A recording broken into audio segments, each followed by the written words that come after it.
And welcome to Titansgrave Diggers, where we analyze, dissect, and conjecture about Titansgrave, the Ashes of Valkana, put on by Geek and Sundry. I am Chris here with your fellow co-hosts Eric and Shannon.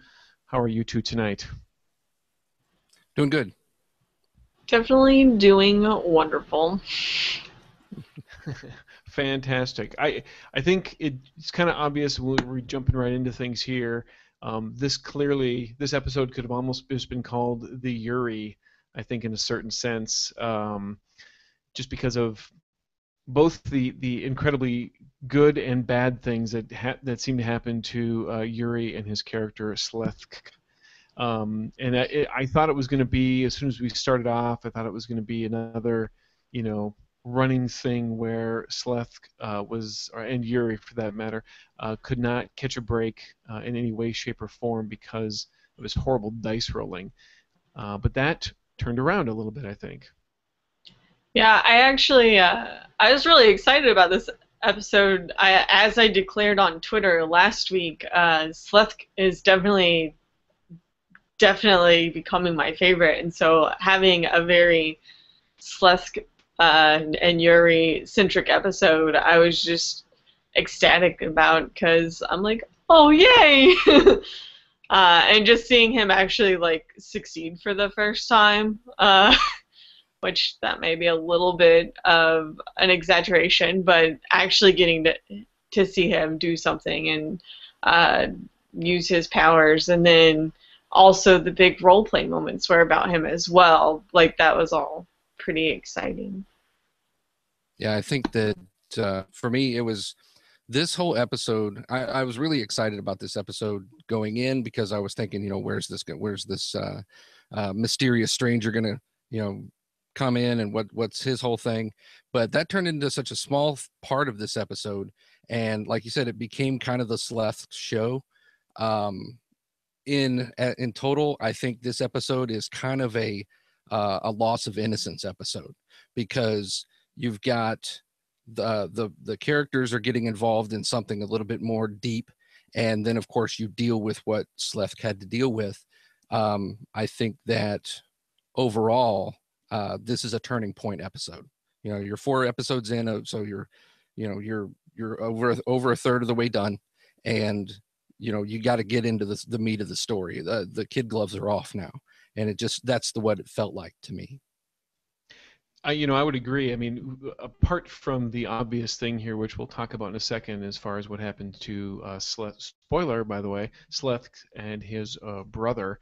Um, yeah, I agree. I think that, you thought maybe at the end of the third episode of this, yeah, the mysterious stranger was going to be something um, that either was directly related to where they were going to go, or possibly was, or in the case of what we found out, basically led them to um, clearly the person who is going to give them their next mission, which will be, yeah, basically the second half arc of what we're going to see, where I think things will indeed get much more serious, potentially much more lethal, or I guess in a certain sense, we'll finally see what happens when those characters start getting very, very low on their health, for example. They've never really had to worry too much about things, and I think that that's going to start changing dramatically at this point.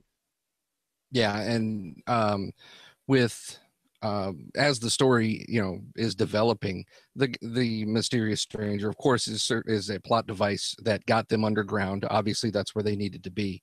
Transitioning them from, like you said, this running group always constantly on the move to maybe they're actually going to have their major set encounter or plot point is going to be driven home next episode with this Mr. Voss character that they're supposed to go meet.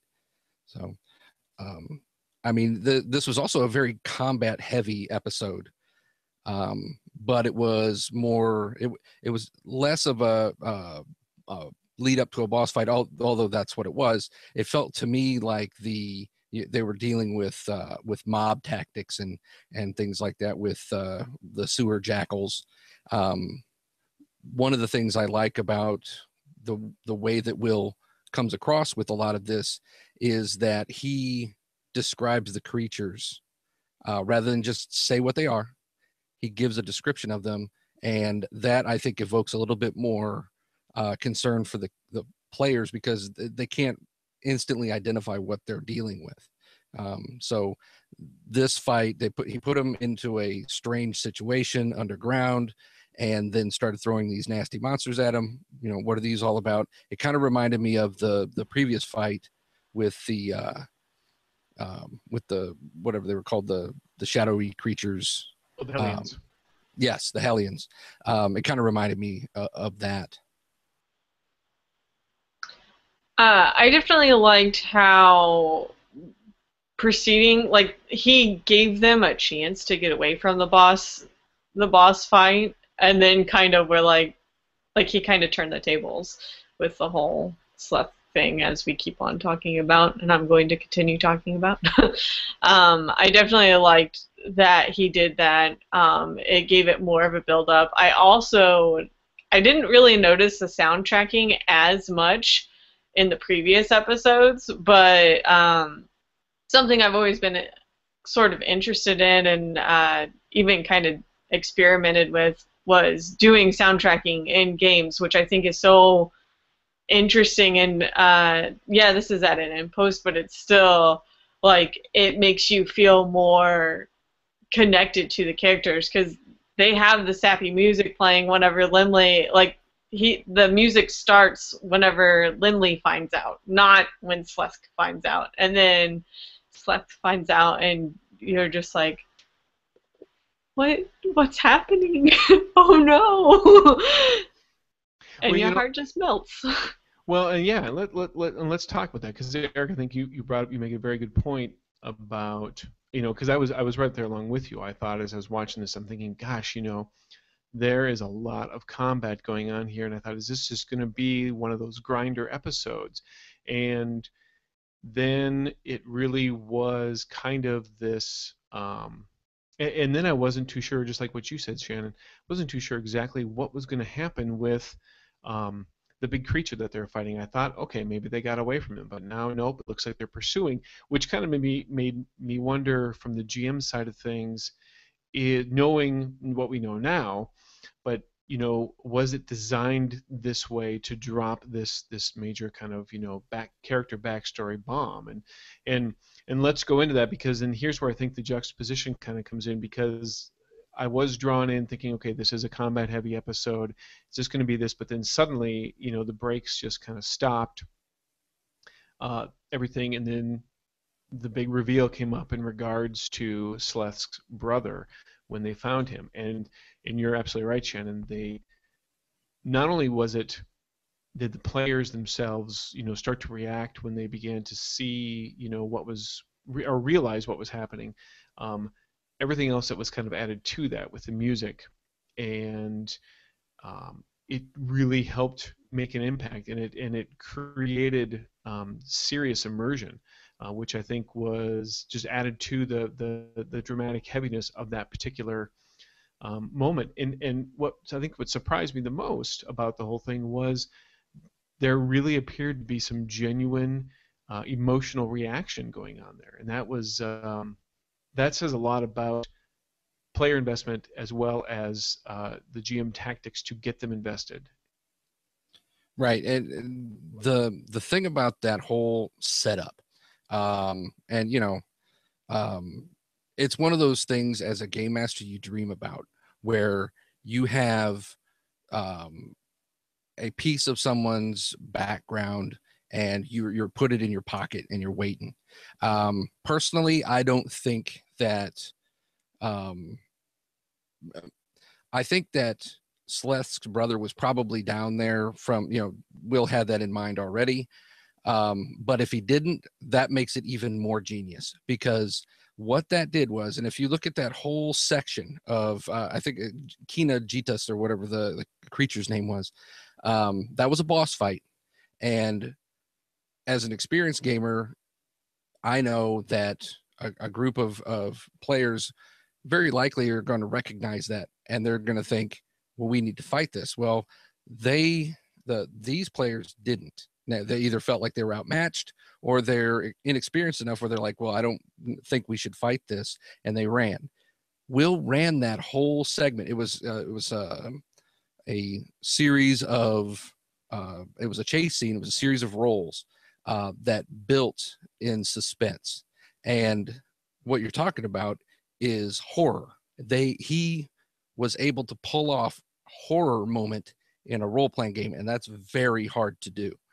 And he used it with the narrative that he used, using the creepy background, the creepy creature, and then making the rolls mean something.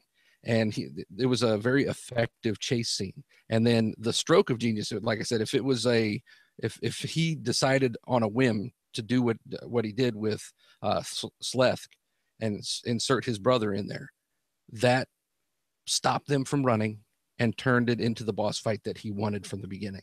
And that's something that, as game masters, you want to have that in your pocket and throw that down. And rather than have the players go, meh, I don't want to do that, to go, ooh, now we have to fight it. I think it also really helped overall. Just that was such a suspenseful moment. Like, so you had the chase scene, which was a whole bunch of dice rolls, which was just suspense, suspense, suspense. And then he didn't just come out and say, Slesk, it's your brother. He said, Lemley made her perception check, sorry. And so he gave her a piece of paper. And then it was up to her to tell Slesk if she wanted to. It was up to her. She didn't have to. And it was also very suspenseful, just sitting there and, so what are you going to do? Are you going to tell her or not? And then how she went about doing it. And then he read the paper versus, again, being told. And that was all just... It was a very good way to build the tension and build the suspense. It was very well done, and I think one of the things I liked best about it was, one, of course, first of all, you're introducing that very tried and true tactic of note passing around the table, which it has to happen at some point.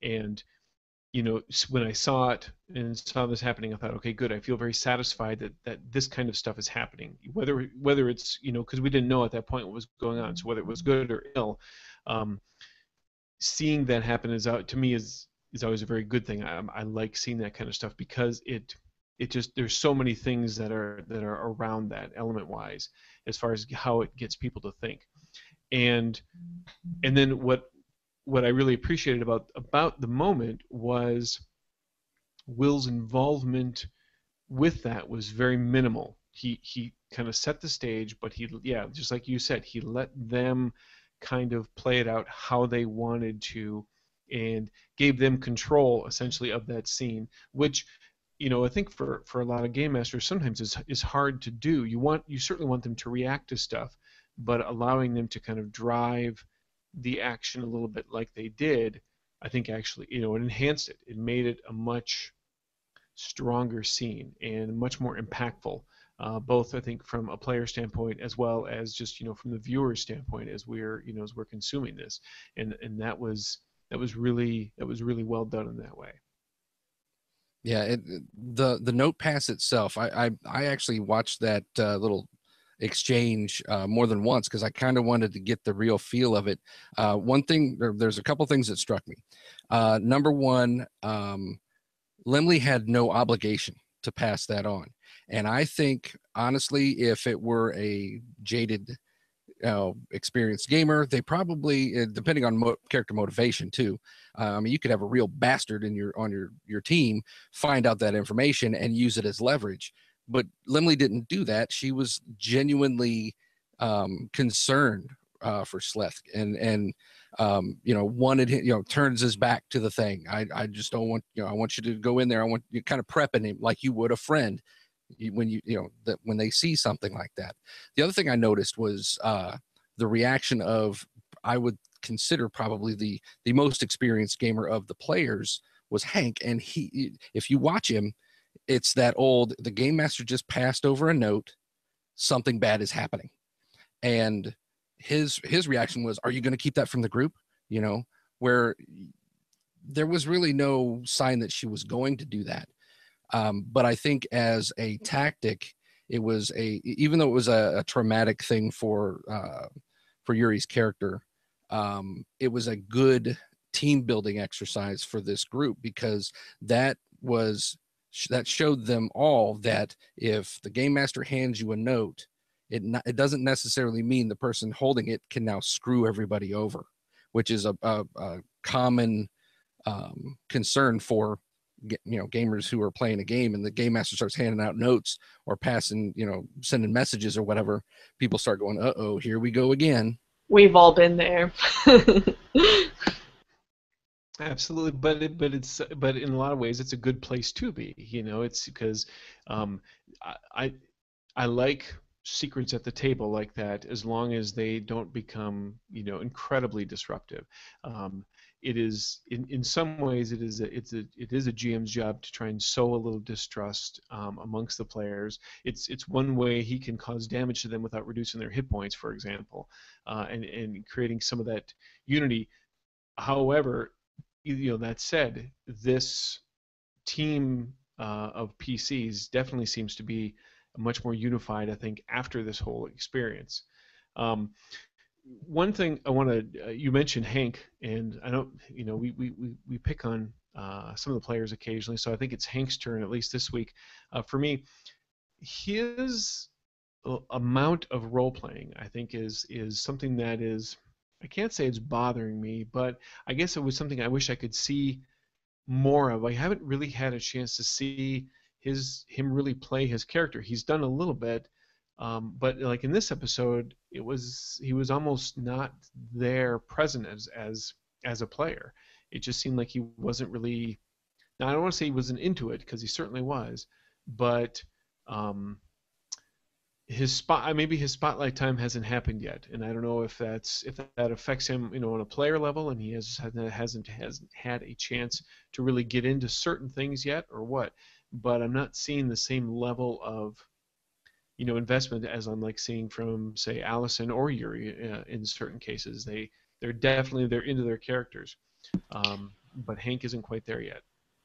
Do either of you remember? I don't remember his background or his motivation or his goals or anything like that, actually, like, to be completely honest. I don't remember. No, I don't remember his character background. Maybe it's something I need to revisit, because I don't know. It just seems like to me, and not everybody has that level of immersion that they could do, and getting into character. So in a way, I think that it's kind of good that he's not in that. It kind of shows you that cross section of a game group.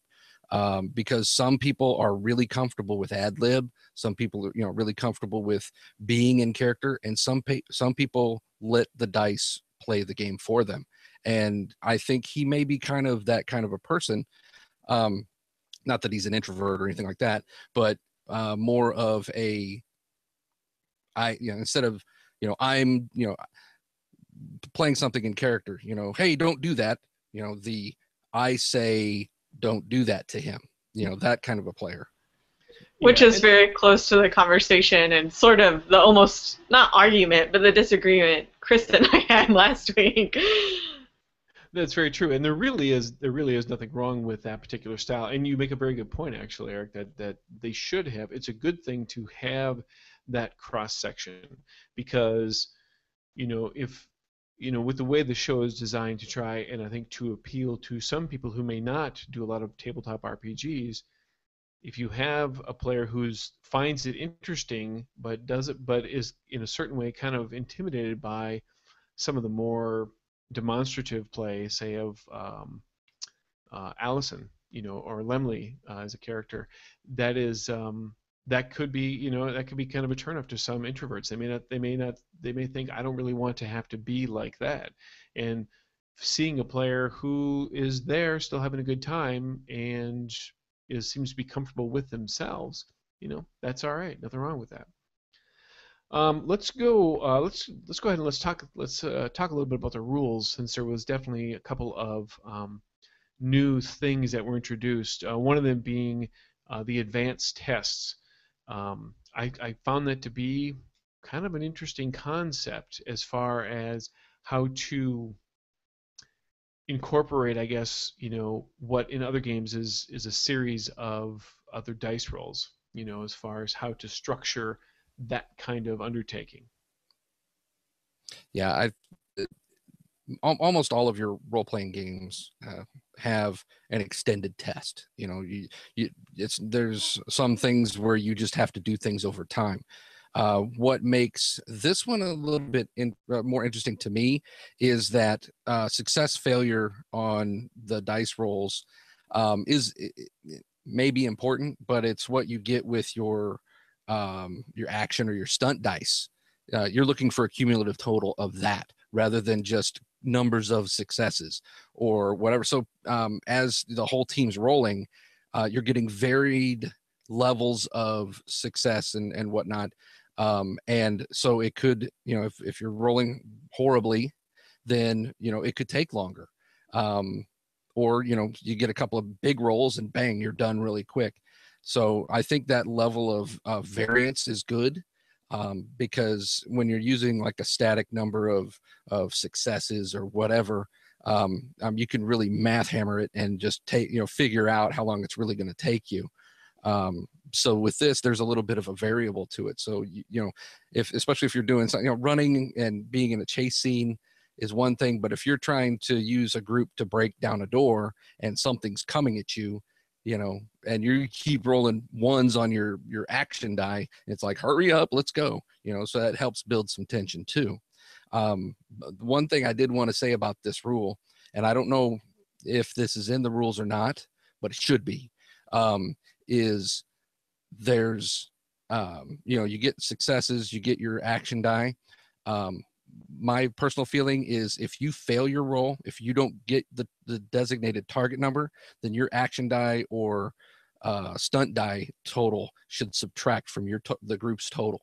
And so you're like making it worse for the group. So you're like, man, knock it off, stop helping, do me a favor and don't do me any favors. So I think that, I don't know if that's part of the rules.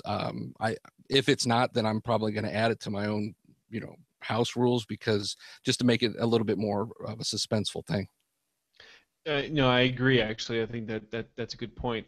And the fact that you demanded it with such emphasis, if Green Ronin doesn't change that, then they probably should, and it's their fault for not changing that. So we're going to completely blame them if that is not in the rules, because they weren't listening to Eric when he told them to do something important. That's such an Eric rule too, because it's harder on the players. But he's right, though. It does. I mean, if when you're trying to do something in a group type thing, and somebody's not pulling their weight, people are the group as a whole is gonna end up suffering because of that, and that's a very good way to simulate that. And it, in a certain way, it makes sense. This the one thing, and I don't know, when we talked about this earlier, I don't know if it's a rules mechanic. But I guess to paraphrase Eric, or to borrow Eric's, it should be, is the ending of the big fight, where they're all working as a team to defeat the big boss, and you knew story wise that if anyone's going to kill this thing, it's got to be Sleth. But as the way the dice played it all out, that wasn't what ended up happening. Lemley technically got the killing blow. And while that's great, and it makes sense because she's, this badass warrior, story-wise, it's not nearly as fulfilling. And so when Will gave her the option to either take that killing blow or defer it, that if that's a mechanic in the game, that's an excellent mechanic, because it allows the moments that you want to have happen and that you feel should happen. It lets them actually happen in a mechanics way that, and everyone can be comfortable with it because it's in the rules, which is I think that's great. Right. Yeah, it's one of those things where if that is in the rules, it's one of those strokes of genius rules. looking at it as if I were playing this game and I was Lemley, then how, hey, how is let Sleth get the killing blow? Hell yeah, I'll let him get the killing blow. Hit me with your lightning. I've got my weapon sticking in his head. Just hit me. That's what I would have done, but that's just me being dramatic. But that rule, I think, I don't know. I suspect that it was just Will kind of recognizing that story wise, Yuri should have got that kill. But I mean, anybody who's played for any length of time and you very seldom do you get that satisfaction as a player to be able to give your enemy their comeuppance for what they've done to you. A lot of times it's, the big fighter is going to take them down and turn around and go, there you go, buddy. That's what you're going to get. Well, the wizard sits in the background and kind of shrugs. Oh, thanks. Sure appreciate it. Yeah, but it's tough to say. I mean, I guess we'll have to find out once they actually kind of get to see how the rules go. But it really, you're right. It is one of those stroke of genius kind of rules, if it is that way, and it should be, because it is, and it just makes sense from a dramatic standpoint, for all of the reasons that you mentioned. Related to the gameplay in general, and this is something that kind of, I don't know if this was a conscious decision on their part, or if the rules itself kind of allow for that, in an old school kind of way, I guess. But they don't use minis. I mean, we talked before about the fact that as far as how they're sitting, it's almost as if it's as if they're on a talk show. You've got the guest or the host chair, and then you've got the interview couch where everybody else sits. But they're not really technically sitting around a table like we're all used to. But then on top of that, they're really not using minis at all. They've got the city map laid out, and of course they've got their dice and everything, but there's no use of minis, especially in combat. And everything is described very much in the same way it used to be when we'd sit around and play, your older games, which weren't necessarily so tactically based. And I'm still not sure how much I like that. Part of me likes it because it allows for a lot of freedom of decision and being able to do cool things. But at the same time, there's a lot of fun when you can have specific tactics and when there are specific rules that allow you in a tactical sense to affect the game in a combat situation. So I'm not really sure exactly, how I feel about that. I think it's definitely interesting that we, as the viewers of the show, get more information on where people are on combats or like in the chase scene than the players do themselves.